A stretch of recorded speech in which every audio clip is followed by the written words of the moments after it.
We have an erosion problem. Beach gone? Backyard falling in? Road threatened? We can fight this. Let's build defences. Erecting seawalls and armouring our coasts has been a typical reaction to beach erosion, to protect public and private property from wave action. We call this the hard engineering solution. Public seawalls in New Zealand are generally well engineered and are typically walls of large resistant rock boulders or riprap, or maybe concrete curved to reflect wave action, or sloping slatted barriers, or timber reinforced with metal. Private landowners have often built their own individual protection, seawalls of highly variable quality and of all shapes and materials: concrete, wood, car tyres, metal, riprap.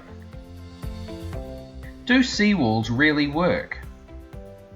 A well-constructed seawall may protect land and structure behind it, but will often cause significant narrowing of the natural sandy beach and frequently result in total loss of any beach at high tide.